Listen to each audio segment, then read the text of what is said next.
N'oublie pas de t'abonner à la chaîne YouTube Togovi News. Et auditeurs fidèles à Canal FM, bonjour. C'est un plaisir de vous retrouver dans cette émission, l'avant-dernière de cette semaine. Plaisez-vous bien en notre compagnie. La technique est sous le contrôle de Michel Tomega. Ce programme sera plus tard disponible sur www.canalfm.com grâce à une mise en ligne de Jero Akucha. Je suis Fousseni Saïbou pour la modération du débat du jour. Le plateau de ce matin est composé de Magloire Teko du journal Flambeau des démocrates. Bonjour Magloire. Bonjour Fousseni, bonjour chers confrères autour de la table et bonjour à tous nos fidèles auditeurs et auditrices bien entendu. Basile Agbo du journal Freedom Fighter. Bonjour Basile. Bonjour Fousseni et bonjour chers confrères autour donc de la table. Bonjour à tous les auditeurs et auditrices donc de Canal FM. Nous espérons Ambroise Pondio du journal des Guardians et l'homme Atis du journal La Nouvelle Tribune. Nous profitons de cette occasion pour souhaiter joyeux anniversaire à Monsieur Clément Anapan, coiffeur à Ati Koumen. Il souffle une bougie de plus aujourd'hui. Joyeux anniversaire à lui. Nous démarrons cette émission avec un invité. Il se nomme Piero Akwete Djossa, membre de Lions Club Lomé Cascade. Bonjour Monsieur Djossa. Bonjour Monsieur Fousseni. Avec vous ce matin, nous allons parler de diabète. Vous organisez une activité pour sensibiliser la population de Lomé sur cette maladie et c'est dans le cadre de la journée mondiale du diabète. Alors d'abord, commencez par nous dire brièvement ce que c'est que Lions Club et ses missions. Le Lions Club est une association internationale qui est créée le 7 juillet 1917 par Melvin Jones. Et cette association a déjà 100 ans. Cette année, nous fêtons sa 61e année. Le Lions Club est représenté dans plus de 206 pays et a jusqu'à 1 400 000 membres. Le Togo fait partie du district multiple que nous appelons district 403 A2. Oui, allez-y. Et le district 403 est composé de la Côte d'Ivoire, du Libéria, de la Sierra Leone. Au Togo, nous avons 18 clubs. Voilà, le Lions Club participe, c'est un club service qui œuvre dans les activités multiples. Merci. Donc, quelques activités par exemple. Nous assistons des milieux démunis, des personnes démunies. Nous construisons des écoles. Nous faisons beaucoup d'activités. Nous avons même une activité qui est en cours, que nous faisons au niveau de Koliafon. Et cette année, nous voulons embrasser, sensibiliser les gens sur la maladie que nous connaissons bien, le diabète. D'accord, donc vous êtes dans le social. Parlez-nous maintenant de cette action que vous projetez ce samedi dans le cadre de la journée mondiale du diabète. Dans le cadre de cette journée, nous voulons faire une sensibilisation. Nous avons organisé une marche au niveau de... Nous allons commencer au niveau de la station d'Agbalepedo, la station Total qui est là-bas. Nous allons marcher de là jusqu'à du lycée Atlantis, à côté du collège d'Agoué. Et le programme serait une marche sportive, la sensibilisation sur les maladies oculaires liées au diabète, une séance de Zumba, dépistage et un atelier d'éducation physique et quelques dégustations. D'accord. Alors donc c'est ce samedi. Ce samedi à 6 heures. Ça commence à partir d'où? Ça commence à partir de la station d'Agbalepedogan à 6h00 et ça se termine au niveau du collège Atlantis. D'accord. Pourquoi Lions Club a décidé de sensibiliser la population sur le diabète? Le Lions Club veut mettre stop au diabète. Les Lions de la cité organisent samedi pour mettre stop au diabète. Parce que cette maladie est une maladie qui, quoi qu'on dise, touche beaucoup de personnes, même les enfants.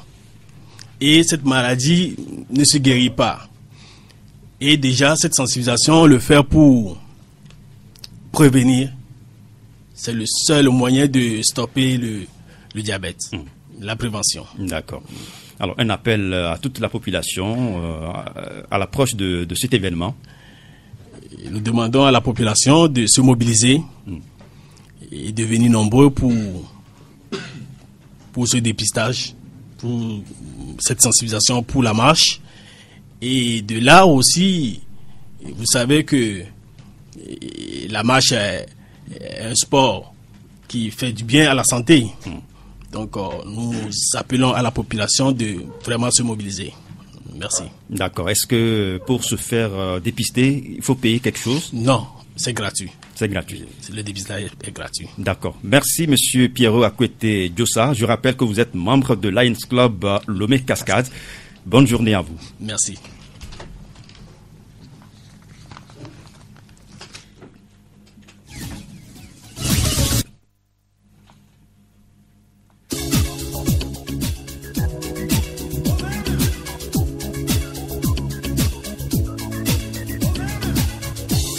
Nous revenons en studio pour la suite de cette émission. Deux confrères nous ont rejoints. Ambroise Kondio du journal Les Guardians. Bonjour Ambroise. Oui, bonjour Fousseni, bonjour les confrères ici présents, bonjour les auditeurs de Radio Canal FM. Les Guardians est dans les kiosques ce matin. Oui, le Guardian est revenu ce matin avec des titres que nous laissons aux lecteurs de découvrir. Il faut le préciser que nous avons entre autres des titres comme le règlement de la crise par la CEDEAO, les dessous d'une facilitation à double vitesse. Et le second titre, l'impératif d'une période transitoire au Togo, Pascal Bodiona peut être la solution. Et les routes migratoires des EV, des origines aux implantations actuelles. Et nous avons d'autres titres à la une également, la foire internationale de Lomé qui s'ouvre demain. Donc nous avons eu un entretien avec le directeur général, aussi l'opposition qui s'impose dans sa marche du samedi, et puis l'UFC, un parti totalement fini, vomi, sur l'autel de la compromission, et le H-Kroun qui remet les choses en ordre au cours d'un atelier de formation des journalistes, et puis le président de la délégation, Aboka Kossi, qui a célébré le tout premier mariage à la préfecture d'Agoniwe. D'accord, à retrouver dans des Guardians aujourd'hui.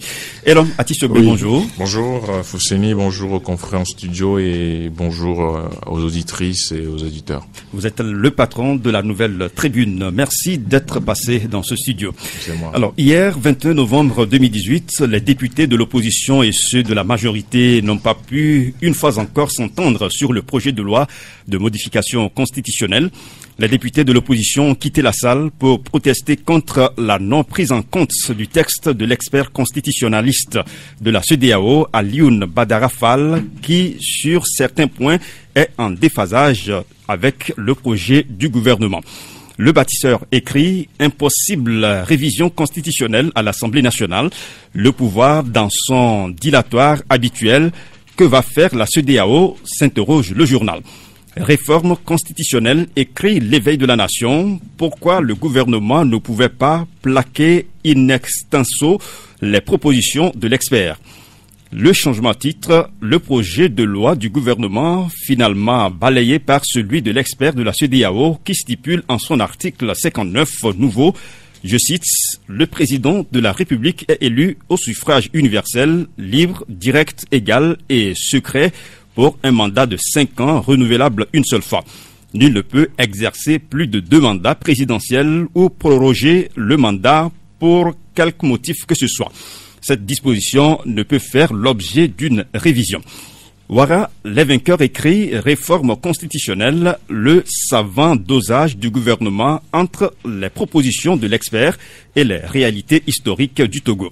La commission des lois de l'Assemblée nationale s'est réunie hier. Et puis, Écho du pays, titre « Projet de réforme constitutionnelle, comparaison du texte de l'expert et celui du gouvernement ». À retrouver donc dans le journal Écho du pays de ce jour. Alors, Basile Agbo, bonjour. Oui, rebonjour Fous. Ok. Alors, l'histoire se répète. Est-ce que ce qui s'est passé hier à l'Assemblée nationale vous surprend? Fous, je vous dis tout de suite que ce qui s'est passé hier à l'Assemblée nationale, j'utilise le terme cher à un ami, c'est proprement scandaleux. Parce que on ne peut pas s'attendre à ce que tout ce que nous avons traversé jusqu'à ce jour, et que chacun, les uns et les autres, on se pose la question de savoir jusqu'à quand nous allons tergiverser sur le chemin politique, nous allons tergiverser sur les crises, et que je ne sais pas si c'est une aubaine qui s'ouvre pour qu'on puisse au moins à l'Assemblée nationale essayer de régler le problème, d'autant plus que dans la feuille de route que la CEDEAO nous a remise, la CEDEAO a parlé des réformes, et la CEDEAO a dit que si les réformes n'arrivent pas donc à avoir gain de cause au niveau de l'Assemblée nationale, on pourrait peut-être aller à un référendum. Mais tout le monde avait pensé que puisque nous avons confié le rôle à la CEDEAO de nous aider à avancer, on aurait pu penser que toute proposition venant de la CEDEAO devrait être accueillie à bras ouverts par les acteurs, quel que soit le bord auquel ils se trouvent. Mais que nous ayons donc assisté à ce spectacle hier et que on se rend compte que ce n'est pas la proposition de l'expert qui a passé, ou bien qu'on refuse de passer, je dis c'est proprement scandaleux, et la question se pose de savoir si les acteurs politiques du Togo veulent vraiment mettre fin à cette crise-là. Donc la conclusion est donc claire, c'est que les uns et les autres veulent rester sur leur position tranchée, et ce qui n'augure pas un lendemain meilleur pour notre pays, c'est dommage. Merci Basile Agbo. Et l'homme Atisogbe, le gouvernement a envoyé à la table des députés son projet de loi, laissant de côté celui de l'expert de la CEDEAO. Est-ce que cette attitude viole l'esprit de la feuille de route de la CEDEAO? Bon, en réalité, je pense que la sortie de crise, telle que la piste de sortie de crise, telle que tracée par la CEDEAO le 31 juillet dernier, devrait permettre à la classe politique togolaise de sortir, excusez la tautologie, de cette situation. Mais force est de constater que les réformes qui ont toujours divisé cette classe politique dans son ensemble refont surface et continuent d'opposer tous les parties prenantes au dialogue. Donc hier, lors de l'étude de ce projet de loi au Parlement, à la commission des lois, on a constaté qu'il y a encore eu un antagonisme par rapport à l'étude de ce projet de loi, justement parce que l'opposition a dit ou a donné sa position dans un communiqué en fin de journée en disant que oui, qu'elle s'inscrivait, elle prenait entièrement les recommandations, la proposition faite par l'expert constitutionnaliste de la CEDEAO, M. Fall, par rapport aux réformes constitutionnelles et institutionnelles. Et donc aujourd'hui, on se retrouve dans une situation où pouvoir et opposition n'arrivent toujours pas à s'entendre sur la question des réformes constitutionnelles et institutionnelles malgré l'appui de la CEDEAO. Et ça, c'est l'analyse que je fais. Maintenant, qu'est-ce qu'il faut faire à ce stade pour pouvoir s'accorder les violons sur ce qui a été proposé par l'expert? Encore une fois, moi je dis qu'il faut laisser le débat au Parlement, aux parlementaires, aux députés, afin que nous puissions véritablement nous en sortir, parce que on peut s'inscrire dans une logique d'interprétation des tests ou du rapport final de l'expert constitutionnaliste, mais pour nous qui ne sommes pas juristes, je pense quand même que l'endroit le mieux indiqué pour débattre de ce projet de loi, c'est le Parlement. Et donc pour le moment, on va suivre le débat, et c'est vrai que on a relevé un certain nombre de choses dans notre parution du jour. Donc en attendant de revenir dessus sur le fond même de tout ce qui a été proposé par l'expert constitutionnaliste et sur la position des uns et des autres, je crois quand même que on a beaucoup de minutes pour en débattre. D'accord. Alors la grande différence dans les deux propositions, celle du gouvernement et celle de l'expert, parlementaire, c'est cette disposition de l'article 59 que nous avons cité plus haut. Ambroise Pondio, est-ce que ce n'est pas la représentation de Faure Gnassingbé en 2020 qui pose encore problème? Oui, je crois que ça ne devrait pas poser problème. Parce que les tests ne sont pas des tests. D'abord, les tests sont écrits de façon impersonnelle. Ça ne vise personne. Donc, je ne vois en quoi les gens doivent faire une fixation sur un individu ou une personnalité. Ça, c'est un de deux. Je rappelle que l'opposition avait en tout proposé 47 articles à amender dans la Constitution par le passé, dans un passé récent. Et ces tests-là, le gouvernement ou les parlementaires majoritaires n'ont même daigné lorgner le test pour pouvoir voir s'il faut voir quelque chose dedans. Ils ont plutôt soumis autre chose qui n'a pas été non plus adoptée. Maintenant, comme la crise couvert et qu'il faut trouver une porte de sortie, c'est nos autorités même qui ont couru vers la CEDEAO, pour les appeler. Aujourd'hui, nous sommes face à une feuille de route à laquelle tout le monde devait y adhérer. Et quand on parle de feuille de route de la CEDEAO, ce n'est pas du chocolat. Je voudrais que les gens essaient de faire rentrer ça dans leurs petites oreilles, que ce n'est pas du chocolat. Parce que la CEDEAO est une grande et forte institution qui attire même du monde extérieur. Même les Blancs veulent rentrer dans la CEDEAO. Je parle de Blancs, la France même veut rentrer dans la CEDEAO. Donc c'est pour vous dire quand même, en dehors du Maroc et autres, du Tchad et autres. Maintenant, cette CEDEAO peut avoir des brebis galeuses. C'est-à-dire des gens qui l'animent, qui sont corrompus, mais on ne peut pas tout corrompre dans une grande institution comme la CEDEAO. C'est en cela la feuille de route trace une voie linéaire et strict. Strict veut dire c'est en anglais ça. Très droit. Pour vous dire que vous êtes obligé de suivre la feuille de route parce que c'est recommandé par la conférence des chefs d'État. Et l'expert est venu faire un travail, pas jeté à la brousse, mais un travail qui devait vous être soumis. Le travail a été validé par la commission même de la CEDEAO, répondant aux normes régionales et internationales, donc auxquelles adhèrent les chefs d'État de la conférence. Parce que c'est les chefs d'État qui ont mandaté la commission de suivre ce travail de la feuille de route. Sur toutes les radios, les médias internationaux, vous allez entendre le ministre Barret et autres citer, nous respectons la feuille de route. Nous respectons la feuille de route. Voilà que la feuille de route est là, avec l'expert constitutionnaliste qu'on vous a indiqué de nous convoyer un texte qui réponde aux normes et qui est, dans tous les pays qui nous entourent, la règle aujourd'hui. Mais vous n'allez quand même pas faire fi de ce texte-là parce que vous voulez faire votre volonté, votre desiderata. Les trois articles, les 100, les 59 60 et 60, l'opposition a demandé plus que ça. Ça veut dire que ça devait encore bouillonner dans la rue pour pouvoir faire revenir les 47 articles. Mais eux, ils n'ont pas bouillonné. Qu'est-ce qu'ils ont souhaité? Ok, ils se contentent de ça d'abord en attendant que la grande majorité de leurs revendications viennent.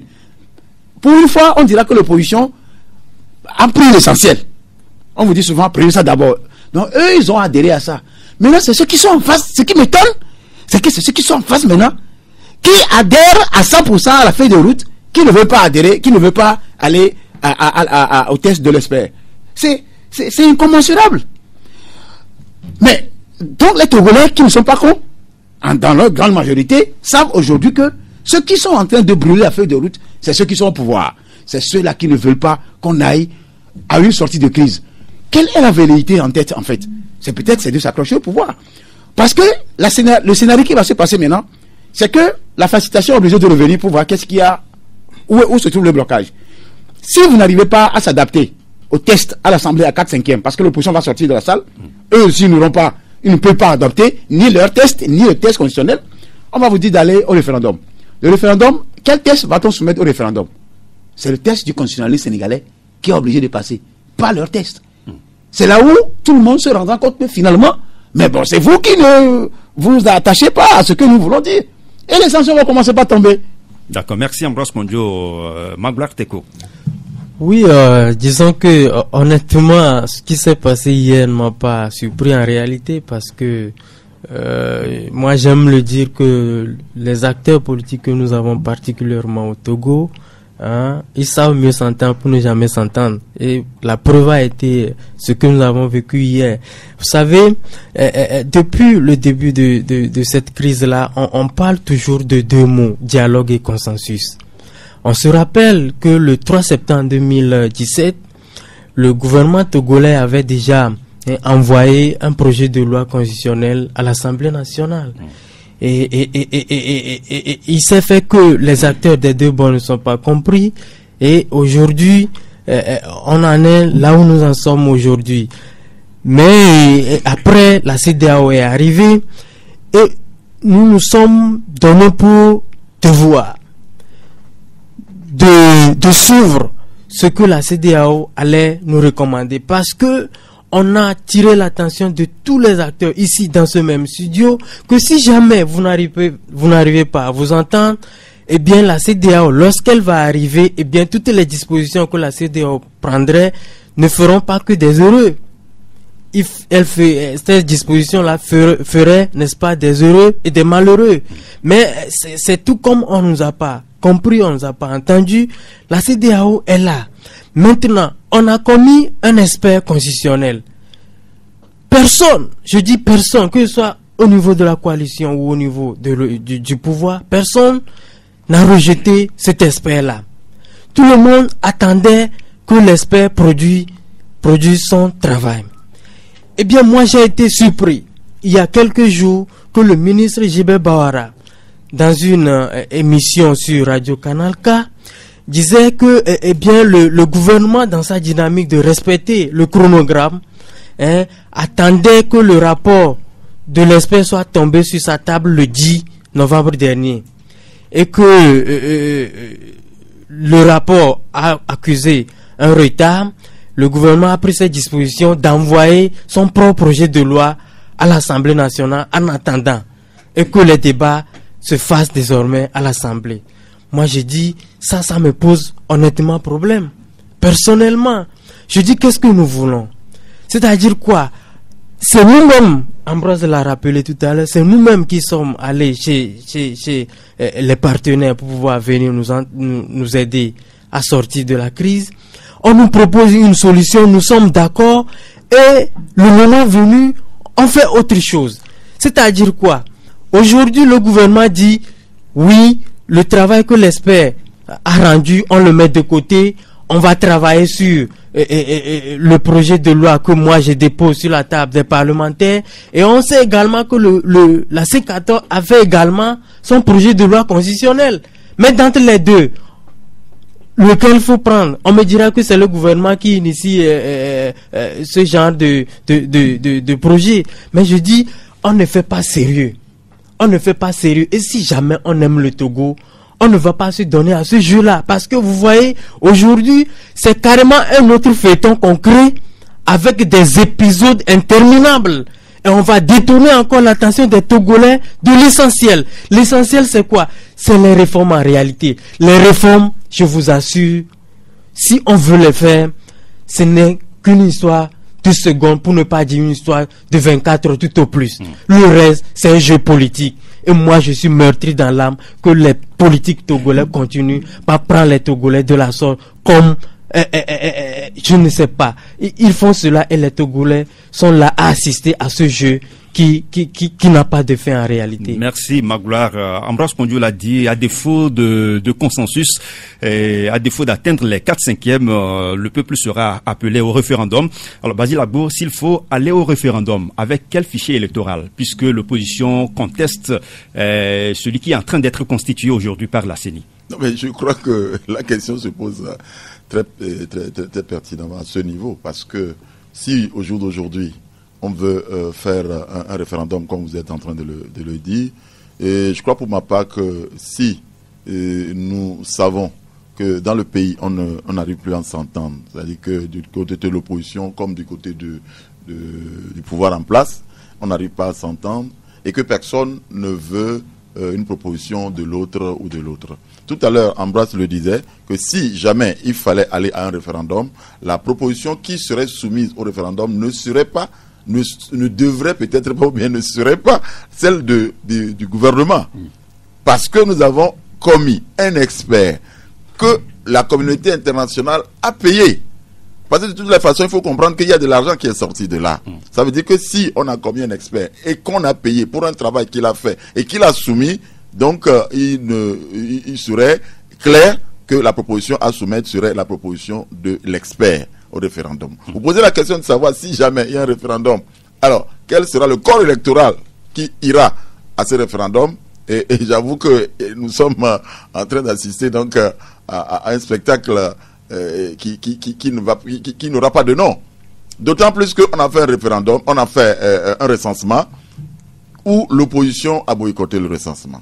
Au jour d'aujourd'hui, aucun membre de l'opposition ou bien aucune autorité de l'opposition togolaise n'est éligible, d'autant même pouvoir élire. Ça veut dire que l'opposition est fort clos sur la scène des élections, des consultations électorales au jour d'aujourd'hui. Alors s'il faut soumettre aujourd'hui au référendum une proposition, je crois qu'on sera obligé de faire marche arrière. C'est-à-dire qu'il faudra alors rouvrir le recensement et donc reproposer une date pour ce recensement-là et également pour le référendum. Je crois que c'est ce qui serait mieux, c'est ce qui serait adaptable. Ou alors, si le contraire arrive, je crois que nous ne sortirons pas de l'ornière, nous serons toujours en train de faire du surplace. Ce qui serait bon, c'est l'obligation pour les uns et les autres de reprendre un recensement pour permettre donc à tous les acteurs de participer donc à ce référendum-là s'il le faut et que nous puissions donc laisser derrière nous des petites histoires qui continuent donc de gangréner le développement de ce pays, l'avancée de notre pays. Ok. Et là, Mathis Ogbe, c'est réellement un problème. Il y a cette question de fichier électoral qui va se poser au cas où on demandait au peuple d'aller au référendum. Oui, bien évidemment, parce que jusque-là également, on n'a pas les résultats de l'audit du fichier par les experts envoyés par la CEDEAO. Et il va se poser également ce problème quand on va parler de référendum. Mais moi, je ne souhaiterais pas qu'on aille à ce niveau jusque-là, parce que je pense que le problème togolais n'a pas besoin du référendum comme solution. Le problème togolais a juste besoin d'une confiance mutuelle entre les acteurs politiques pour essayer de faire avancer ce pays. Ça fait quand même plusieurs années que nous parlons de ce débat sur les réformes politiques. C'est vrai que le pouvoir a la possibilité plutôt de le faire, c'est-à-dire qu'ils ont traîné les pas, c'est vrai, parce que 2005 il y a eu l'accord politique global, ensuite il y a eu les recommandations de la commission Vérité, Justice et Réconciliation. En fait, c'était une question de volonté pour faire avancer le processus, même un début de quelque chose. Et donc, bon, express, on est en politique, on peut dire beaucoup de choses, mais il faut reconnaître véritablement que le pouvoir a traîné les pas sur la mise en œuvre des réformes constitutionnelles et institutionnelles. Et donc, c'est le fait d'avoir traîné là-dessus qui a occasionné les manifestations que vous avez connues entre-temps, parce que si les réformes avaient été faites à temps et si les choses étaient véritablement à leur place, je pense qu'on n'en serait pas là aujourd'hui à remettre le débat sur le tapis en ce qui concerne les réformes constitutionnelles et institutionnelles. Et aujourd'hui, le rapport de la commission Vérité, Justice et Réconciliation dort dans les tiroirs, et toutes les recommandations qui ont été faites à l'endroit de la classe politique dorment dans les tiroirs. Et moi, je suis peiné de voir ce beau document qui a été élaboré par cette commission avec tout ce qu'on a mis comme énergie, ressources financières et ressources humaines, et voir ce beau document et ces belles recommandations dormir dans les tiroirs, et qu'on attende aujourd'hui que la CEDEAO vienne jouer aux pompiers parce que ça brûle au Togo. Maintenant, sur le fond j'avais promis en parler, sur le fond de la proposition de l'expert de la CEDEAO, moi je pense quand même que ce texte est un texte qui coupe la poire en deux, entre pouvoir et opposition. C'est un test réaliste qui permet aujourd'hui de pouvoir avoir un début ou un minimum en ce qui concerne les avancées qu'on peut avoir pour classer une fois pour toutes ce débat sur les réformes constitutionnelles et institutionnelles. Mais, c'est-à-dire, il y a certaines parties du texte qui peuvent être soumises au débat au niveau du Parlement, dont on peut réellement en discuter en tant qu'intellectuel, en tant que juriste au niveau du Parlement, pour voir comment est-ce qu'on peut s'en sortir. Parce que quand vous lisez le texte de l'expert, c'est vrai, il a dit beaucoup de choses, mais il y a des propositions, on peut améliorer ce texte-là si les gens ne sont pas d'accord. S'il y a une confiance mutuelle entre pouvoir et opposition, on peut aller vers une amélioration de deux ou trois petites parties. Quand vous prenez l'article 60 de la proposition de l'expert, où il dit, par exemple, que l'article 60 qui est proposé par l'expert, où il dit que le président de la République est élu à la majorité absolue des suffrages exprimés, représentant au moins la moitié des électeurs inscrits. Et vous avez constaté que dans le projet de loi du gouvernement, ils ont élagué la partie représentant au moins la moitié des électeurs inscrits. Alors que la coalition des 14 a dit que nous sommes preneurs de cette disposition de l'expert. Bon, maintenant, moi, la question que je pose en tant que profane, parce que je suis pas juriste, je suis journaliste, j'analyse, j'observe, la question que je pose, je sais que dans tous les pays, quand il y a une élection en 2 tours, par exemple, vous avez des gens qui parlent de légitimité du président élu, c'est-à-dire que le président peut être élu avec un score de 20%, 25%. Il y a un problème de légitimité dans certains pays. Mais sur le test que l'expert propose, quand vous lisez où il dit le président de la République est élu la majorité absolue des suffrages exprimés représentant au moins la moitié des électeurs inscrits, moi je me pose une question. Si les électeurs qui sont inscrits, le fichier électoral comporte un certain nombre d'électeurs, maintenant si l'électeur vote et que avant la proclamation d'un scrutin, on a un fort taux de décès, il y a une épidémie par exemple, et qu'il y a un fort taux de décès qui ravage une partie des électeurs, on fait comment? Oui, mais ça dit qu'il y a des questions qu'on peut véritablement poser à l'expert. Dans ce genre de circonstances, qu'est-ce qu'on fait? Par exemple, on vous dit que bon, il y a des gens qui ont voté, mais qu'il y a... Mais oui, mais voilà. Et puis là, par exemple, si on doit reprendre les élections, qui doit financer? Les interprétations vont commencer. Voilà, donc il y a des questions légitimes. Ça, c'est juste une première observation. Pour une deuxième observation, quand on prend l'article 59 de la Constitution, où on dit que ça concerne les mandats présidentiels, où l'opposition dit qu'il doit y avoir la formule en aucun cas, mais finalement, l'opposition s'est rangée derrière la proposition intégrale du test de l'expert. Et donc, le gouvernement, dans son projet de loi envoyé au Parlement, dit que le président de la République, voilà, est élu au suffrage universel, direct et secret pour un mandat de 5 ans, renouvelable une seule fois. Et l'expert a ajouté dans ce texte que nul ne peut exercer plus de 2 mandats présidentiels ou proroger le mandat pour quelque motif que ce soit. Cette disposition ne peut faire l'objet d'une révision. Voilà.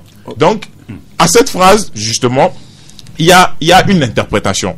Et moi, la question que je me pose en tant que profane, parce qu'il va falloir que dans ce débat-là, que la CEDEAO nous permette de pouvoir poser un certain nombre de questions à l'expert constitutionnaliste pour analyser, puisque dans la sous-région, on doit pouvoir analyser un certain nombre de choses. Sur cette phrase, justement, ces 2 phrases, nul ne peut exercer plus de 2 mandats présidentiels ou proroger le mandat pour quelque motif que ce soit, et cette disposition ne peut en aucun cas faire l'objet d'une révision.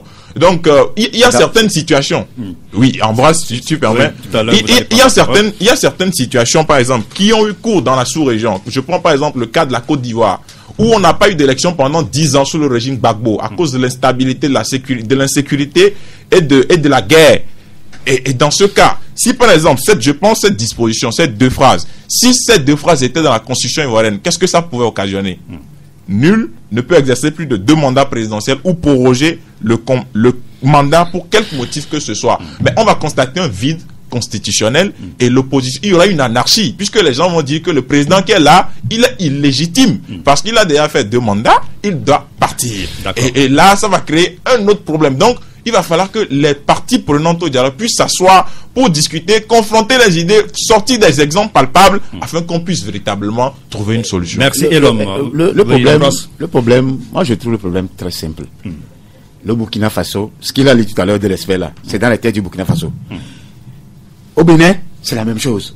Au Sénégal, c'est la même chose. Je ne sais pas pourquoi le Togo va aller dans la Lune et retrouver les Jupiter et Mars pour pouvoir venir faire son test. Tous les développements que mon ami, mon frère a fait là, lui, il a essayé, il a fait ce qu'il peut. Mais c'est des gingembre et des cubes qu'on est en train de mélanger pour concocter un cocktail Molotov. C'est pour vous dire quoi? Quand il s'agit d'aller aux élections là, le gouvernement vous dit que la CEDEAO dit d'aller aux élections le 20 décembre. Maintenant, c'est la même CEDEAO qui vous dit, j'ai combien d'experts, prenez son test, qui est conforme au test dans tous les pays de la sous-région, même dans le monde. Nos amis disent que nous avons notre souveraineté. Oh, c'est oui, je tombe de nuit. Je tombe de nuit. Et on m'a même le Togolais qui est au CM2 là, CP2, un enfant qui est au CP2, lucidement il comprend que c'est Kodjo qui est en train de faire du saut.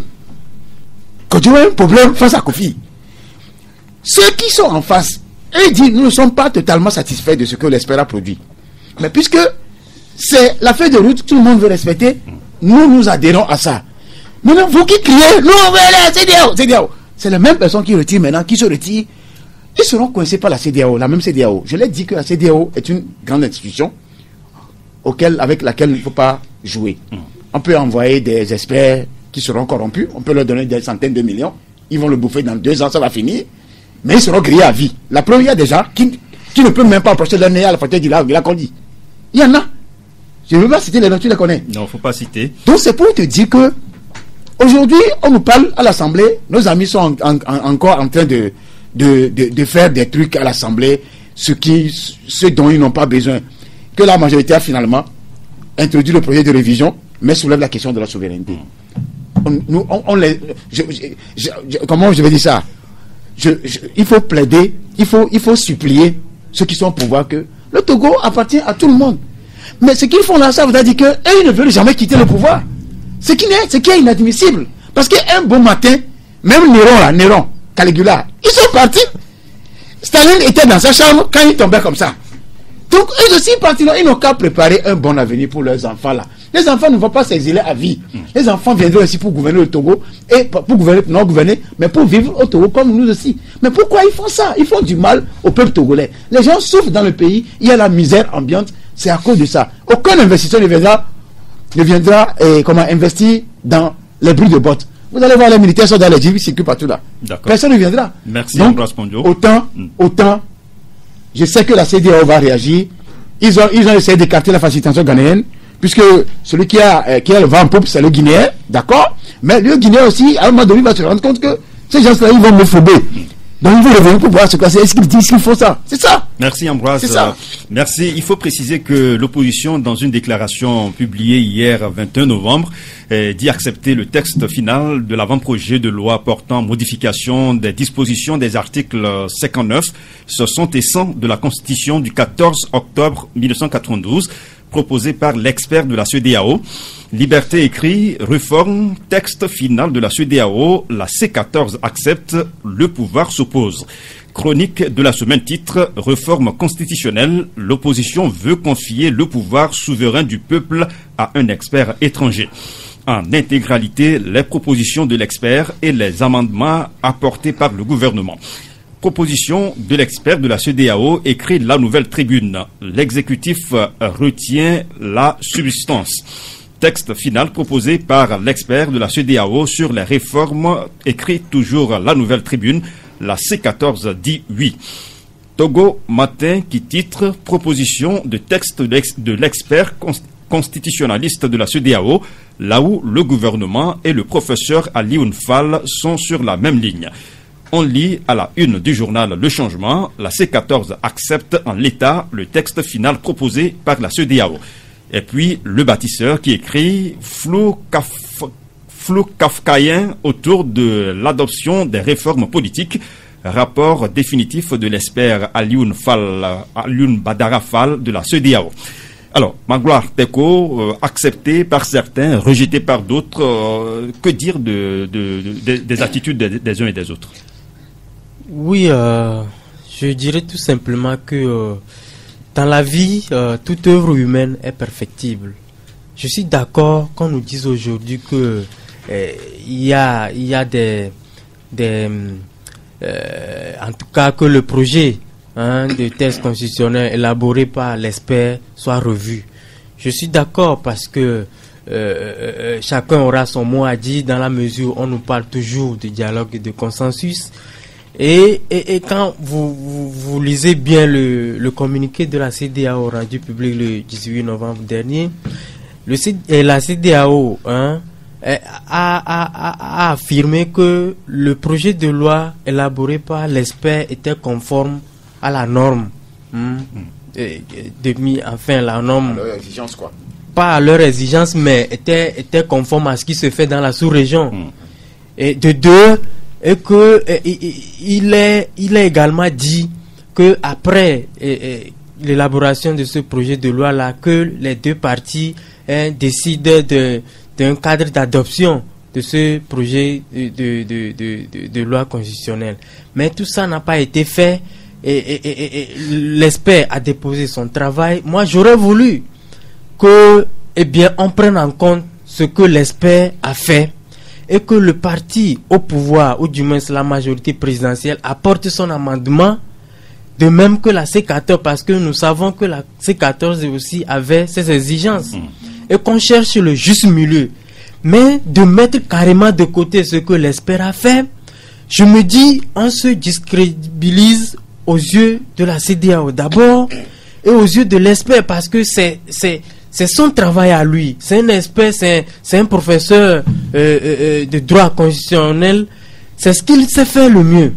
Maintenant, le travail est là. On ne parle même pas de ce travail pour lequel le gars est payé. On nous mène encore sur une piste d'interprétation, parce que je suis sûr que dans les jours à venir, eh bien, des professeurs d'université de droit et tout ce beau monde vont commencer par sillonner encore les stations radio-télé pour nous dire que la loi dit ci, la loi dit ça.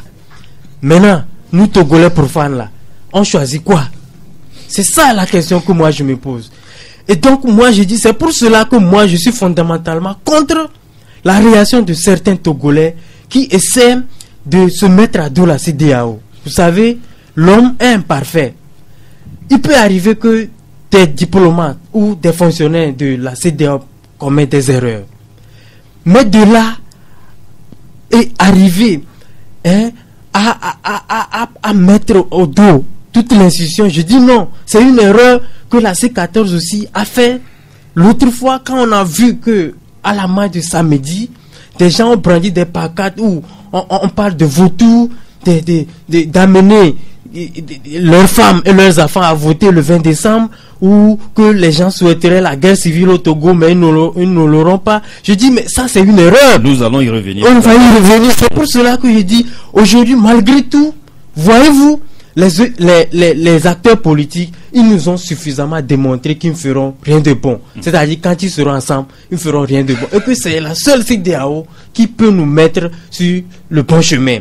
Et donc, aujourd'hui, je prierai, parce que ça, c'est une question de bon sens. D'accord. Honnêtement, qu'on prive les Togolais de ce nouveau feuilleton-là, qu'on essaie d'ouvrir encore. Parce que ça, j'imagine l'état d'âme des chefs d'État, qui ont élaboré, du moins, qui ont commis, ou la commission de la CEDEAO qui a commis cet expert pour que ce travail soit fait, et au final qu'on met ce travail dans le panier. Je ne suis pas sûr que ça fasse du bien à l'image du Togo. D'accord, merci Magloire. Basile Agbo, la question que certains se posent, c'est est-ce que le texte de l'expert constitutionnaliste s'impose aux deux parties, ou c'est juste une proposition face à laquelle les protagonistes ont le libre choix?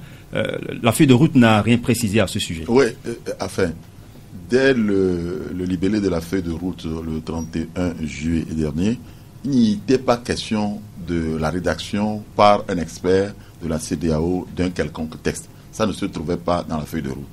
Mais c'est l'obligation du parcours que nous sommes en train de faire et difficile qui a fait qu'on a commis un expert pour qu'il nous fasse une proposition. Je crois qu'en fait, c'est une proposition à soumettre donc aux acteurs en crise, c'est-à-dire que les acteurs qui sont en train de se tirailler sur les questions du Togo.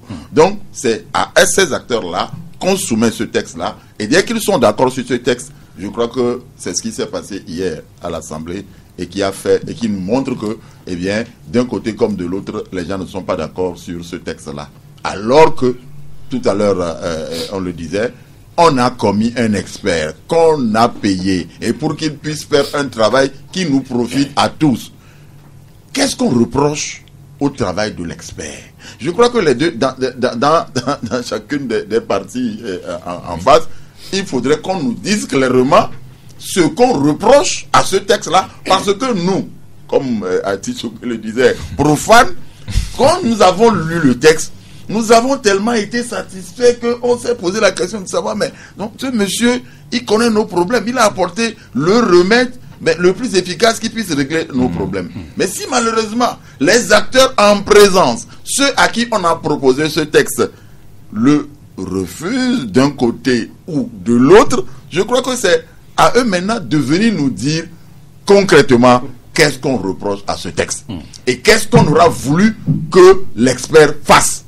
Et dès lors où nous serons informés sur le reproche qu'on fait d'un camp ou dans l'autre camp à ce texte-là, nous saurons de quoi il est question et saurons quoi faire, parce que nous sommes des journalistes, c'est vrai, et nous allons encore parler aux populations pour que les populations comprennent ce qui se passe. Parce que j'avoue que Là, nous, on ne comprend rien. Je ne sais pas si d'autres comprennent ce qui se passe, mais là, on ne comprend absolument rien. D'accord, merci Basile Agbo. En attendant, les deux protagonistes ont prévu des sorties médiatiques ce matin pour nous éclairer sur cette situation, mais nous apprenons à la dernière minute que le gouvernement vient de reporter sa conférence de presse. Pour la deuxième fois. Hein.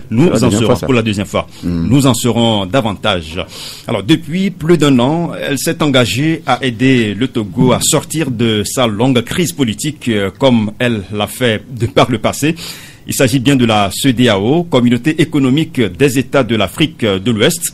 Les protagonistes de la crise togolaise lui ont fait confiance jusqu'à une date récente. Pour être plus précis, depuis que la mise en œuvre de la feuille de route qu'elle a proposée ou imposée aux acteurs politiques togolais a commencé. Alors aujourd'hui, devant les difficultés que rencontre cette mise en œuvre et les déclarations de l'institution, des critiques à l'égard de l'institution sous-régionale fusent de partout, surtout venant du côté de l'opposition. Quel rôle joue réellement la CEDEAO dans la crise politique togolaise? Le journal des Guardian titre « Règlement de la crise par la CEDEAO, les dessous d'une facilitation à double vitesse ».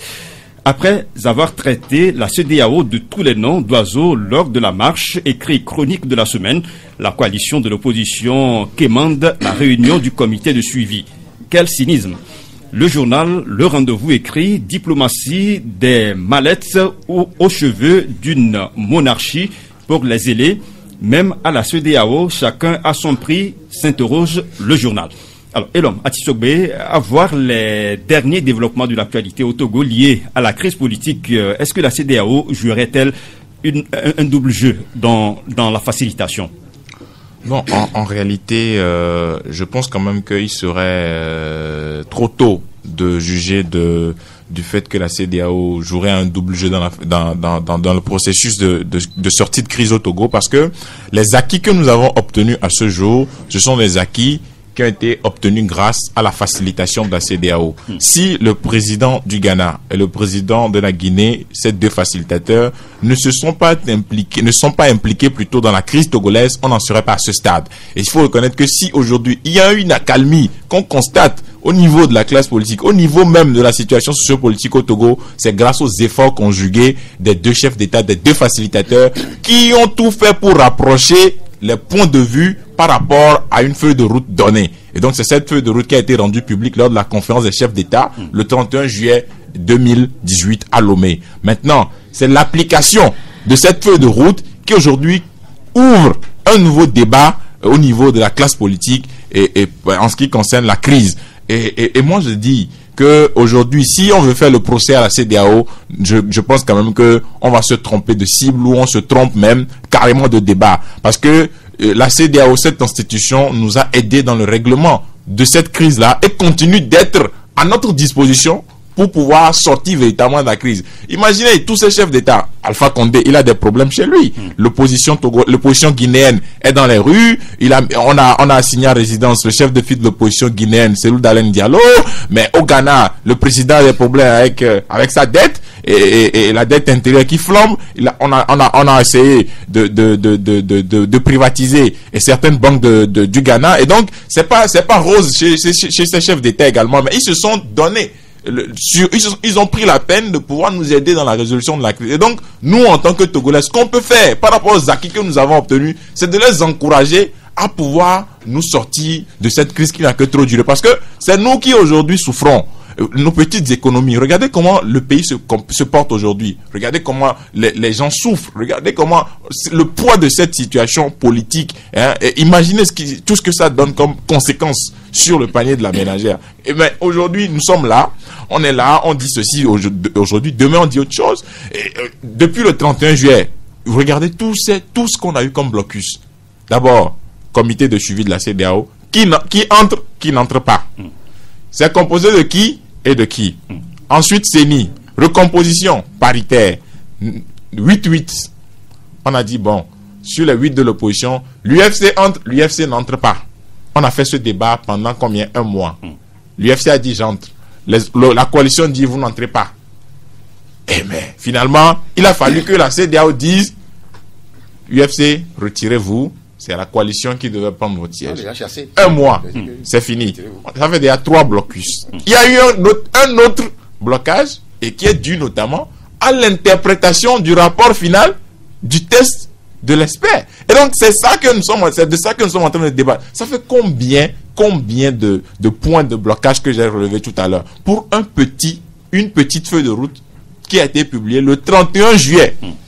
Et donc, moi j'estime en toute humilité que la classe politique dans son ensemble doit pouvoir revoir sa copie et nous dire véritablement si on veut que ce pays puisse avancer. Parce qu'on a passé trop de temps à faire de la politique. On veut parler développement, on veut parler économie, on veut parler santé, on veut parler éducation. Mais il y a plein de domaines. Mais les gens ne nous proposent rien de concret. Une vision à long terme qui puisse nous permettre de pouvoir rêver aussi. Parce qu'on voit dans les pays, quand on voyage, on voit beaucoup de choses. Mais ici, quand on rentre, constitution, réforme. Est-ce que vous avez déjà limité le mandat présidentiel? Est-ce que vous avez révisé le mode de scrutin? Mais quand vous allez dans les autres pays, on vous dit qu'on a la 5G, on a la 4G, plutôt on réfléchit à avancer, on veut tomber dans une autre génération de connexion Internet. On veut quand même révolutionner les téléphones, le coût de la communication, réviser le coût de la communication. On veut avancer. On veut essayer de pouvoir faire évoluer ou bien faire augmenter le SMIC, mais c'est des débats de fond qui concernent directement le quotidien des citoyens. Mais quand vous rentrez au Togo, on vous dit, la dernière manifestation remonte à quand? Mais on s'est dit, franchement, merci. Non, sincèrement, il va falloir qu'on puisse véritablement avancer. Merci, Elom Atichogbe. Alors finalement, la confiance portée par chaque camp évolue en fonction des intérêts. Magloire, le pouvoir qui continue la préparation des élections sans la C14 au nom des directives de la CEDEAO. Mais qui aujourd'hui refuse de se fier à la proposition de révision constitutionnelle de l'expert de la CEDEAO. De l'autre côté, l'opposition qui, il y a quelques jours, criait au complot après la sortie du communiqué final ayant sanctionné la rencontre de Conakry et qui aujourd'hui félicite la même CEDEAO pour sa proposition de réforme. Qu'en dites-vous? Oui, c'est vraiment une situation énigmatique. Quand on sait que tout le monde jure que par la feuille de route de la CEDEAO, et par moment, si ça vous arrange, vous dites oui, c'est la CEDEAO qui a dit si. Si ça ne vous arrange pas, vous dites mais ça ne peut pas passer ici, c'est Togo. Voyez-vous? Et donc, comme nous l'avions relevé en tout début d'émission, c'est un peu complexe que les Togolais, les acteurs politiques, surtout, je reviens sur cette catégorie de Togolais-là, parce que c'est eux qui nous amènent dans tout ce que nous vivons aujourd'hui. S'ils pouvaient arriver à s'entendre, on ne serait pas là aujourd'hui.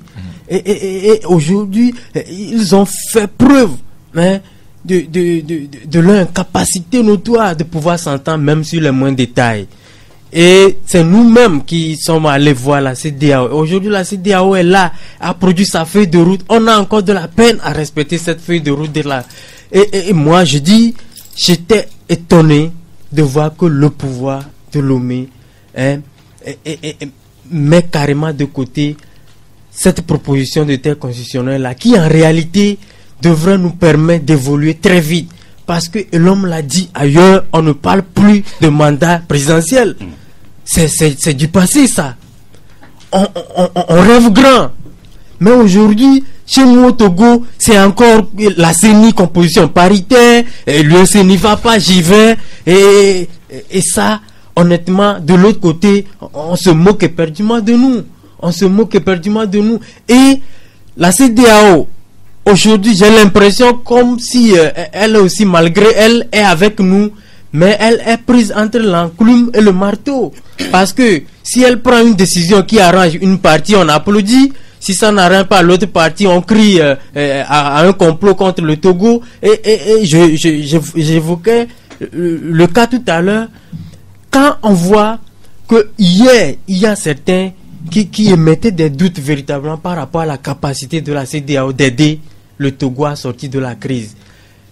Mais on a vu, et l'homme l'a dit également, que les moindres acquis que nous avons aujourd'hui, c'est grâce à l'appui de la CEDEAO. Mais que par des supputations, qu'on arrive à vouloir polir en noir ce que la CEDEAO fait, je dis c'est également une erreur. Ça, je parle de la coalition. Et je reviens également sur la marche de samedi dernier. On peut ne pas être d'accord sur la démarche d'un diplomate donné. Mais s'en prendre véritablement à la CEDEAO avec des termes pas respectueux, comme ce qu'on a vu le samedi dernier, je dis c'est grave. C'est grave. Et ça, je dis merci à la CEDEAO parce que ça aurait été d'autres que après tout cela, qu'on n'ait pas ce cœur-là à encore écouter ce que nous faisons parce que c'est comme de l'amusement, quoi. On tourne en rond, on reste sur place et on n'évolue pas. Et je me demande jusqu'à quand? Alors que le Togolais qui est à Dapaon, qui est à Sokori, qui est à Tapamé, qui est à Neho, qui est à Palimé, veut vivre dignement. Je ne crois pas que les acteurs qui se tiraillent aujourd'hui sur ce qui ne devrait pas être un point de blocage, je ne crois pas qu'ils souffrent autant que les Togolais à la base. On parle du PND, un programme censé créer de l'emploi, sortir le Togo de l'ornière, peut donner de l'emploi aux Togolais. Mais est-ce que c'est dans des conditions comme cela que le PND connaîtrait du succès? Je dis non. Vous avez vu tout récemment, on nous a parlé suffisamment de rapports de Doing Business, du programme, et comment vous appelez ça, le programme américain, tout ça, MCC, tout ça, c'est beau. Mais l'essentiel, c'est de savoir poser les actes pour que les investisseurs puissent faire confiance au Togo, aux Togolais, aux institutions togolaises, afin de venir investir au Togo.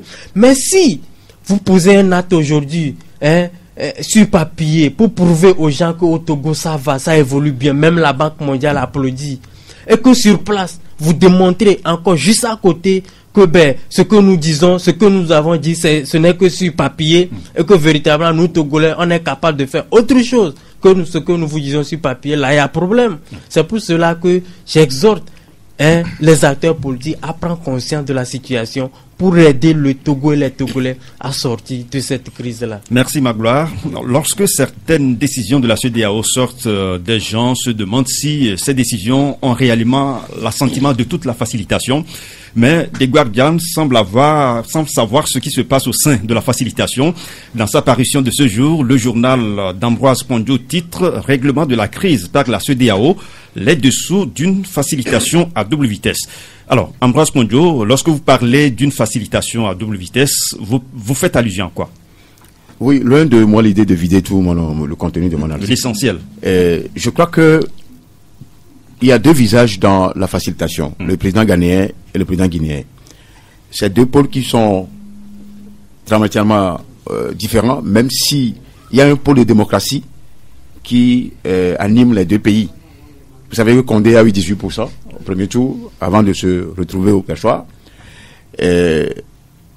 contre 45% de son adversaire, c'est ce qui est incommensurable, ce qui est vraiment étonnant. Moi, je ne suis pas tendre avec ceux qui jouent aux fourberies. C'est-à-dire que il y a quelqu'un qui m'avait dit, il remarque que ce président est le président le plus violent de toute l'Afrique. Il suffit de le voir avec des journalistes faire une interview. On se croirait sur un terrain de boxe. Et le gars, il a signé son opposant. Lui, il était opposant pendant 40 ans. Au moment où Tshisekedi grouillait en RDC et que Gbagbo chauffait au Fobouani et Roger-Christ faisait son tour ici, Condé ici aussi, d'abord syndicaliste, était dans l'opposition. Maintenant, Condé au pouvoir, regardez ce que Condé fait.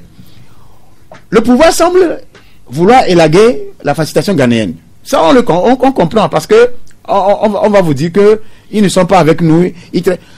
Quand les gens veulent aller dans le droit, vous voulez les écarter. Ce qui s'est passé en Guinée est que l'opposition est revenue sur le terrain et qu'on n'ait pas eu des suites. Pourtant, c'est la troisième réunion du comité de suivi.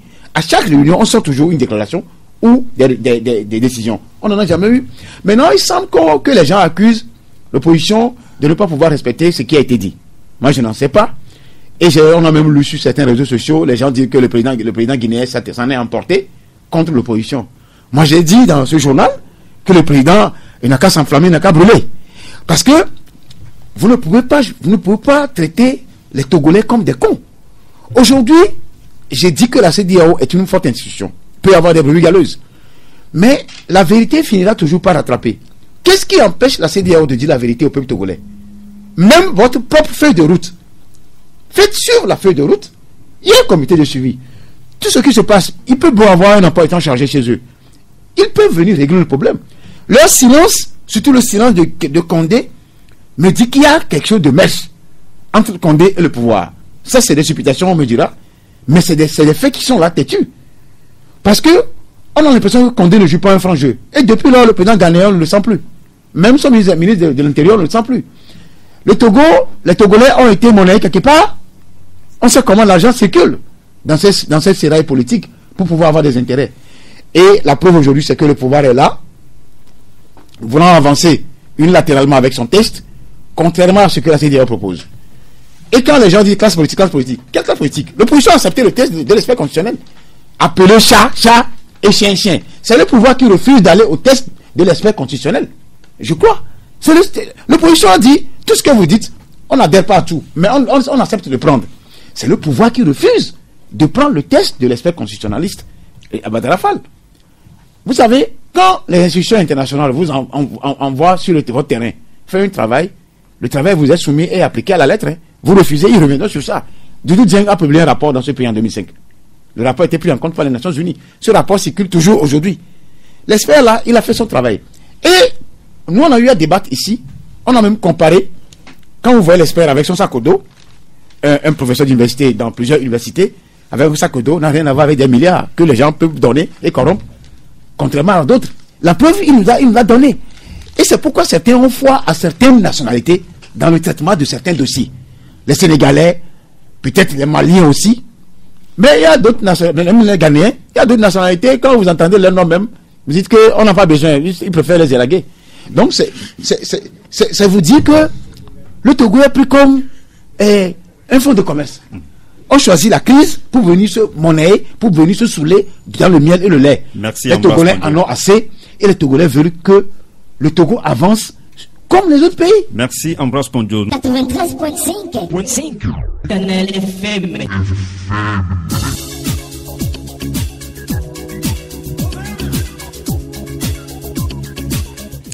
Nous revenons pour la dernière partie de cette émission. Les évêques du Togo s'inquiètent de la crise politique au Togo.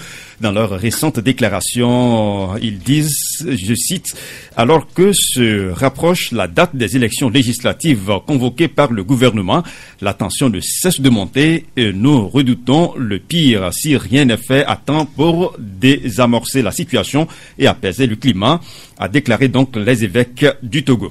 Le changement titre, les évêques du Togo s'insurgent contre la conduite unilatérale du pouvoir, du processus par le pouvoir. Après CEDEAO, G5, c'est encore les évêques du Togo qui, pour faire entendre raison à la classe politique togolaise, s'interroge le journal L'Audience. Et puis, Flambeau des démocrates qui écrit « Crise politique pour l'amour de la patrie, je ne me tairai point ». Poignant message de la 7. Alors, Basile Agbo, cette sortie fait face à des critiques, mais est-ce que les évêques du Togo exagèrent quand ils disent redouter le pire face à l'évolution de la situation politique au Togo? Ouais, la question que j'allais poser justement, c'est ça que vous êtes en train de poser. Qu'est-ce que le pire que redoute la conférence des églises du Togo? Le pire, c'est quoi? Je ne sais pas. Et donc, je crois que c'est également leur devoir en tant que garant de la foi et puis des populations qui tous les jours viennent chez eux pour prier le bon Dieu. Ils ont ce devoir-là également d'intervenir, de faire des propositions. Et je crois que ce n'est pas mauvais ce qu'ils ont voulu faire comprendre à la population, mais ça aurait été qu'ils auraient pu jouer le rôle de facilitation, c'est-à-dire que l'Église aurait pu approcher les acteurs et essayer de voir si elle ne peut pas donc jouer ce rôle-là qu'on donne aujourd'hui à la CEDEAO.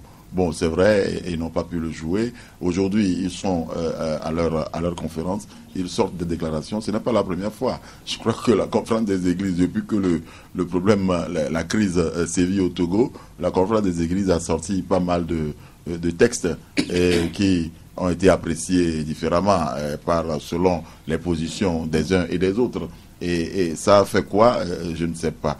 Et donc, ça aurait été un travail à leur niveau d'approcher les acteurs pour leur proposer leur médiation, elle aussi, et pour essayer peut-être de concilier des positions tranchées et qui nous mènent là où nous sommes en train d'aller aujourd'hui, et ceux qui sont en train donc de dénoncer que à l'heure actuelle les élections sont en train de se préparer pendant que la crise continue de sévir un peu partout et ils craignent le pire. Donc c'est là où je posais la question de savoir le pire c'est quoi. Le pire c'est quoi? Non, il faut qu'on fasse tout pour que quel que soit le niveau auquel nous sommes et quelles que soient donc nos positions, nous puissions essayer de rapprocher les Togolais pour qu'ensemble on puisse voir ce qu'il y a lieu de faire. J'ai toujours dit que c'est dans ce pays les Togolais sont champions de ne pas vouloir s'entendre.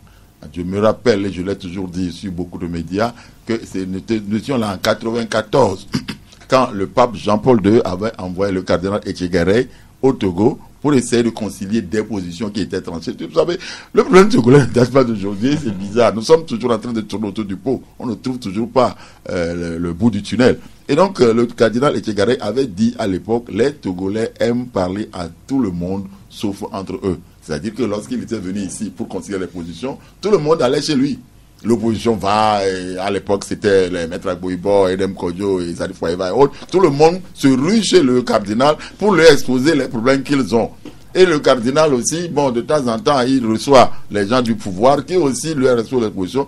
Mais il leur dit, mais tout ce que vous êtes en train de dire là, si au moins vous vous asseyez à une table et que vous essayez de parler en vous regardant dans les yeux, je suis persuadé que nous trouverons la solution. Et depuis là, les Togolais ne veulent pas s'entendre pour au moins se dire, nous sommes des fils d'un même pays, asseyons-nous pour savoir les problèmes que nous avons et que nous pouvons, par où nous pouvons passer pour régler nos problèmes. Tant que nous resterons là, la CEDEAO peut arriver, l'ONU peut arriver, l'OUA, je ne sais pas, peut arriver.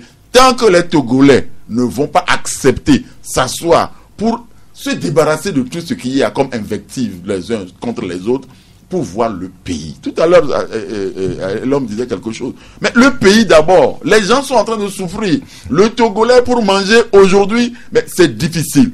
On ne regarde pas ça. Les acteurs politiques ne regardent pas ça. Les acteurs politiques se ruent maintenant vers le besoin de réformes constitutionnelles, réformes ceci, réformes cela. Il faut qu'on s'asseye. Nous sommes des enfants d'un même pays pour qu'on se dise des vérités en se regardant en face. Tant que là, nous ne le ferons pas, je le dis, je le répète, la CEDEAO peut venir, l'ONU peut venir, les nations, nous resterons à la même place, nous ne trouverons pas de solution aux problèmes togolais. Les problèmes togolais ne sont pas nés d'hier, ne sont pas nés hier, les problèmes là sont toujours là. Et tant que nous ne chercherons pas à concilier les positions, à nous voir, nous ne trouverons pas de solution à ces problèmes. Merci à vous. Zéni, oui. tu sais, oui, Ambroise Mondjo. Je sais que le jour viendra, ce jour-là viendra, des membres éminents de ce pouvoir viendront nous dire, c'est toi qui as eu à nous dire la vérité, mais on n'a pas su t'entendre. Parce que même dans le désert, il y en a qui sont des prophètes qui prêchent, mais les gens ne les écoutent pas. Mais la prophétie finit par se réaliser. Nous sommes tous des frères. Et notre souhait à nous tous, c'est que l'on puisse arriver à sortir le Togo de la crise pour que les investisseurs viennent investir, que les gens trouvent du travail à faire et que nos jeunes puissent aussi se déballer, s'esclaffer. Aujourd'hui, nous ne sommes pas à ce stade. Parce que quand tu entends le Togo de l'extérieur, tu dis c'est un pays qui n'est pas bon à vivre. Je te dis la vérité. Les bateaux nous lorgnent comme ça, ils vont au Bénin, ils vont au Ghana, ils vont ailleurs. Alors que nous avons un port en eau profonde qui peut nous être profitable. Aujourd'hui, il est clair qu'il y a du monde au campus là-bas. Il y a du monde, mon frère.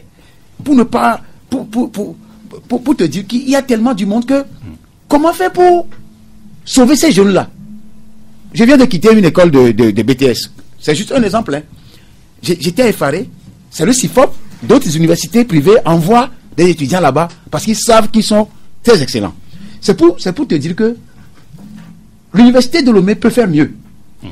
même les étudiants qui sont aujourd'hui, je ne mélange pas le sujet, hein, je suis en train de... Ils viennent dans les cyber pour se faire inscrire. Il n'y a même pas de connexion. On ne peut pas créer un grand cyber à l'université pour 1000 étudiants avec des ordinateurs, avec une fille pour permettre aux étudiants de faire rentrer l'argent là. Je s'inscris. C'est pour vous dire que le Togo souffre. Et on a l'impression que certains ont pris le Togo en otage. Il faut qu'on ait le courage de leur dire la vérité, que nous sommes tous des frères.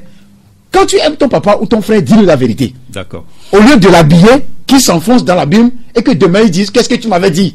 Moi je leur dis ce matin, à Afan Gnassingbé, le président de la République, que je respecte beaucoup, au Premier ministre Kassou, au président Dramani et à tous les députés et ministres, que le Togo va rester, eux ils vont partir. Leurs enfants viendront, nos enfants seront là. Qu'est-ce qu'ils diront à leurs enfants? Qu'est-ce qu'ils diront à leurs enfants? L'expert là qui est venu, il pourrait accepter prendre de l'argent comme ils ont l'habitude de le faire. Prendre 100 milliards, 10 milliards. Mais lui, il a été honnête, il préfère partir, dire ce qui est le droit. Parce qu'il n'est pas n'importe quel juriste, comme on en a connu au Togo ici, et comme on en connaît. D'accord. Il veut dire, c'est ce qui est bon pour vous. Vous n'êtes pas les seuls à l'expérimenter. Essayez vous aussi. Pourquoi il ne veut pas le faire? Revenons sur la déclaration des évêques du Togo. Alors, Mangla Teko, vous trouvez ces déclarations poignantes? Absolument, voilà. C'est une déclaration poignante. Et tous ceux qui abordent le sujet togolais avec une hauteur d'esprit donnée sauront que les évêques n'ont fait que dire la réalité. Hein, vous savez, ce n'est pas la première fois que les évêques, par l'entremise de la conférence des évêques du Togo, font une sortie. Et cette fois-ci encore, ils l'ont rappelé, et fondamentalement, pour faire simple, les évêques disent que le Togo ne s'en sortira pas de cette crise si on ne converge pas les énergies vers les réformes constitutionnelles et institutionnelles. Autrement, une fois que les réformes ne sont pas faites, tout ce que nous ferons est inexorablement c'est voué à l'échec. Et tout le monde sait qu'au Togo, les élections sont toujours des moments de tension, et que s'il n'y a pas consensus autour des élections qui arrivent, eh bien, il y a pire. Vous posez tout à l'heure la question de savoir qu'est-ce qui est à craindre. Qu'est-ce qui est à craindre? À lire le message des évêques, les évêques craignent qu'au lendemain du 20 septembre, du 20 décembre prochain, eh bien, qu'il y ait des violences. Et quand on sait que les violences, on sait comment ça se passe, c'est des morts qui s'en suivent après. Et c'est de ça que les évêques parlent pour exhorter, n'est-ce pas, les gens, les acteurs, à prendre conscience de la situation, hein, à faire tout possible pour que les réformes soient faites. Et ils ont dit que c'est les réformes qui constituent la solution du problème togolais. Et vous allez voir qu'il y a un parallèle entre la sortie des évêques et le travail qui a été produit par l'ESPER. C'est pour vous dire que la solution à la crise togolaise, elle est toute faite, elle est simple. C'est les réformes constitutionnelles et institutionnelles. Et quand on veut sortir de ce problème, il faudrait qu'on travaille véritablement sur le travail qui a été fait par l'ESPER. Le reste, c'est des détails. C'est des détails de moindre importance, c'est des calculs politiciens comme toujours, et ça ne nous amènera nulle part. D'accord, merci Elam Atisogbe. Les évêques du Togo ont pris l'habitude de faire ce genre de sortie pour interpeller les acteurs politiques. Alors encore une fois, voilà une nouvelle déclaration. Est-ce que ça vient au bon moment? Non, je pense que c'est le rôle de tout homme de Dieu de pouvoir tirer la sonnette d'alarme.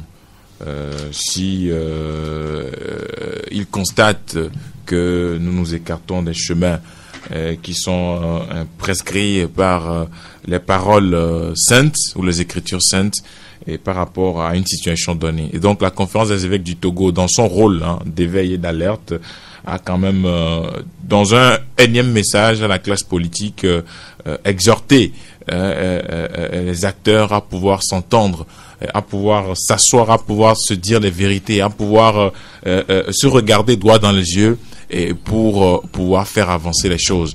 Et moi, je pense que cette déclaration que j'ai pris le temps de lire et de relire, c'est une déclaration très profonde et qui, à mon sens, devrait permettre à tous les acteurs politiques de pouvoir prendre de la hauteur et de pouvoir dire véritablement ce qu'ils pensent ou ce qu'ils croient bien ou bon pour le Togo, afin que la génération la génération à venir puisse véritablement se sentir à l'aise et être épanouie.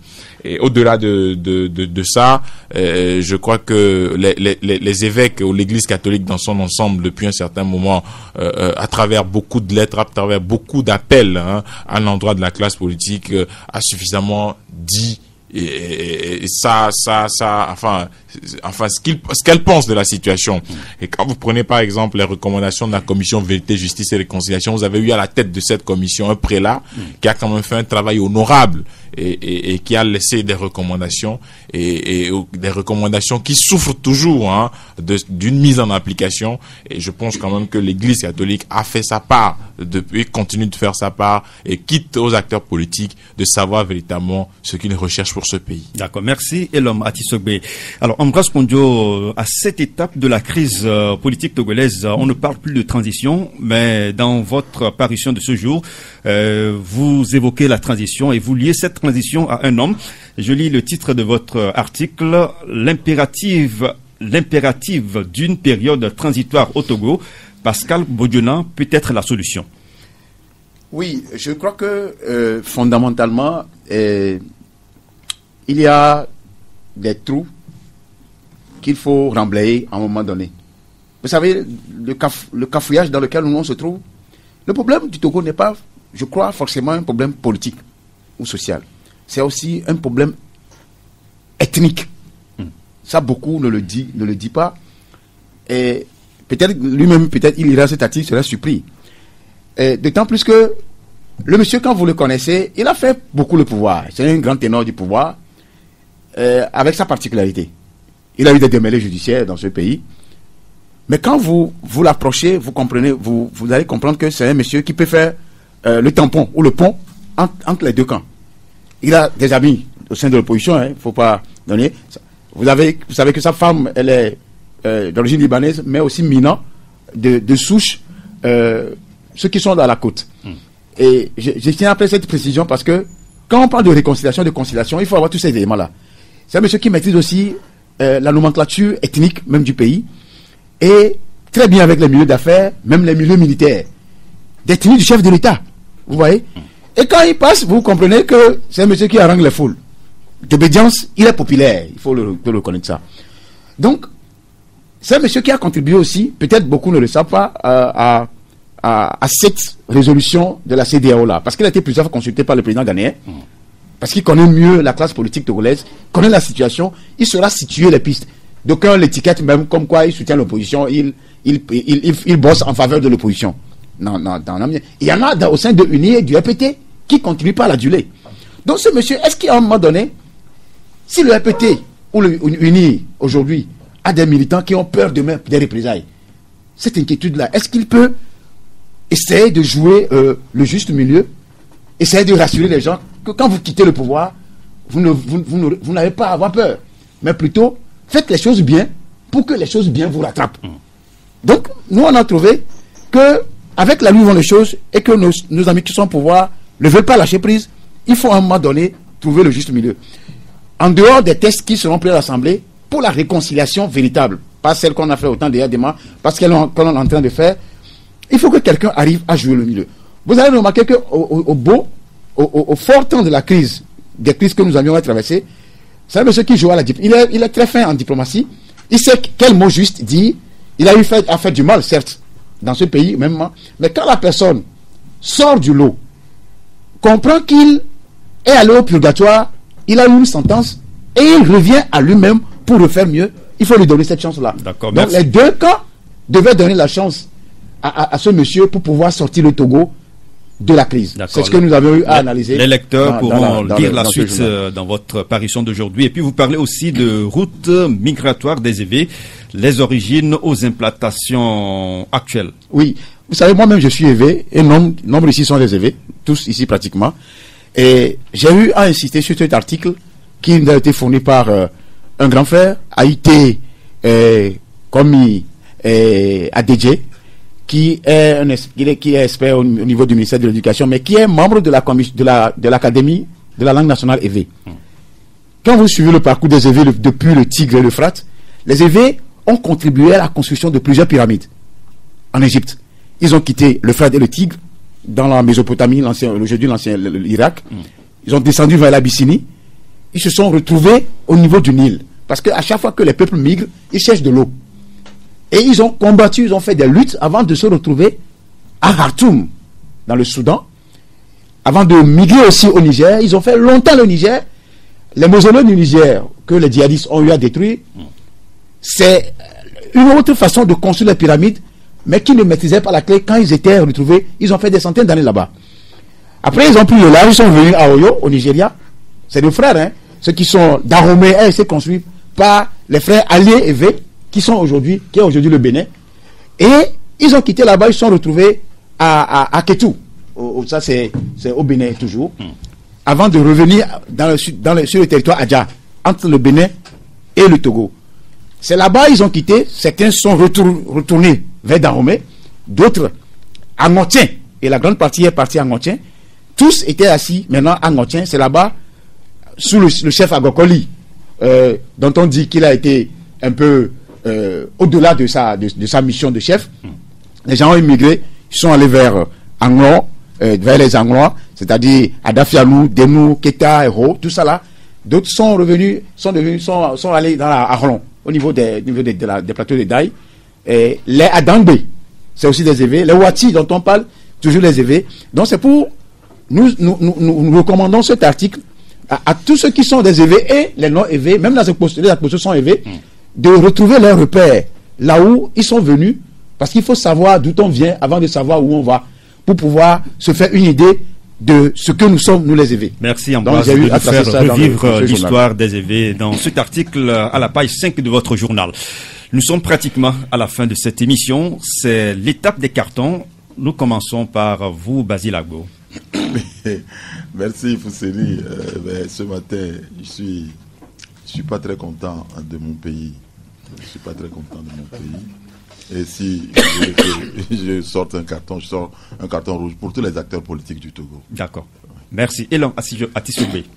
Moi, je n'ai pas de carton. Que Dieu bénisse le Togo et que Dieu fasse entendre raison à tous ceux qui ont en main le développement et la destinée de ce pays. D'accord. Manglar Teko. J'ai un carton vert, un carton de cœur à une auditrice fidèle, non seulement du canal FM, mais de l'émission Club de la Presse. Elle s'appelle Victoire Akakbo, du côté de Tokoin. Je lui dis bonjour. D'accord. Merci. Ambroise Pondio, nous terminons avec vous. Mon carton, je voudrais revenir un peu sur... nous n'avons plus le temps. Oui, cette école, je parlais du CIFOP. J'appelle souvent cette école parce que je sais que c'est une école qui forme bien, qui est une référence. Et contrairement, oui, je suis désolé parce qu'il y a des universités, franchement, qui foutent de n'importe quoi. Donc, je dresse un carton à son directeur général. D'accord. Et aux enseignants qui font du boulot dans cette école. Le CIFOP qui est au niveau du Collège protestant. Merci Ambroise Pondio, Maglar Teko du journal Flambeau des démocrates, Ambroise Pondio du journal des Guardians, Basile Agbo du journal Freedom Fighter et Elan Atisobe du journal Merci d'avoir regardé la vidéo. Abonne-toi et partage la vidéo sur les réseaux sociaux, Facebook et WhatsApp.